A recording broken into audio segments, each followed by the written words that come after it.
Un roi 17. Élie, le Tishbite, l'un des habitants de Galad, dit à Achab, l'Éternel est vivant, le Dieu d'Israël, dont je suis le serviteur. Il n'y aura ces années-ci ni rosée ni pluie, sinon à ma parole. Et la parole de l'Éternel fut adressée à Élie, en ces mots, pars d'ici, dirige-toi vers l'Orient, et cache-toi près du torrent de Kérit, qui est en face du Jourdain. Tu boiras de l'eau du torrent, et j'ai ordonné aux corbeaux de te nourrir là. Il partit et fit selon la parole de l'Éternel, et il alla s'établir près du torrent de Kérit, qui est en face du Jourdain.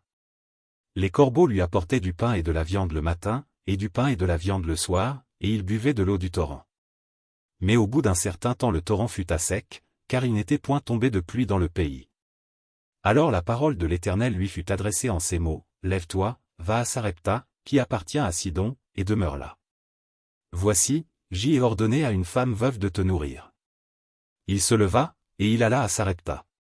Comme il arrivait à l'entrée de la ville, voici, il y avait là une femme veuve qui ramassait du bois. Il l'appela, et dit, va me chercher, je te prie, un peu d'eau dans un vase, afin que je boive. Et elle alla en chercher. Il l'appela de nouveau, et dit, apporte-moi, je te prie, un morceau de pain dans ta main. Et elle répondit, l'Éternel, ton Dieu, est vivant. Je n'ai rien de cuit, je n'ai qu'une poignée de farine dans un pot et un peu d'huile dans une cruche.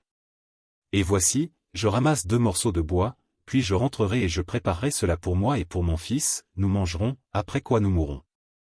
Élie lui dit, ne crains point, rentre, fais comme tu as dit. Seulement, prépare-moi d'abord avec cela un petit gâteau, et tu me l'apporteras, tu en feras ensuite pour toi et pour ton fils. Car ainsi parle l'Éternel, le Dieu d'Israël, la farine qui est dans le pot ne manquera point et l'huile qui est dans la cruche ne diminuera point, jusqu'au jour où l'Éternel fera tomber de la pluie sur la face du sol. Elle alla, et elle fit selon la parole d'Élie.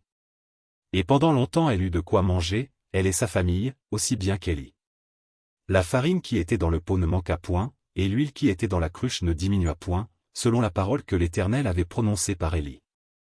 Après ces choses, le fils de la femme, maîtresse de la maison, devint malade, et sa maladie fut si violente qu'il ne resta plus en lui de respiration. Cette femme dit alors à Élie, qu'y a-t-il entre moi et toi, homme de Dieu? Es-tu venu chez moi pour rappeler le souvenir de mon iniquité, et pour faire mourir mon fils? Il lui répondit, donne-moi ton fils. Et il le prit du sein de la femme, le monta dans la chambre haute où il demeurait, et le coucha sur son lit.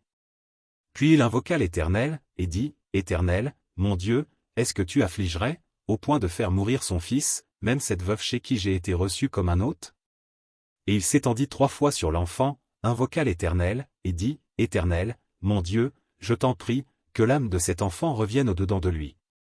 L'Éternel écouta la voix d'Élie, et l'âme de l'enfant revint au-dedans de lui, et il fut rendu à la vie.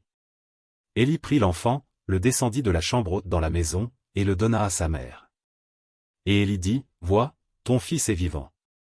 Et la femme dit à Élie, je reconnais maintenant que tu es un homme de Dieu, et que la parole de l'Éternel dans ta bouche est vérité.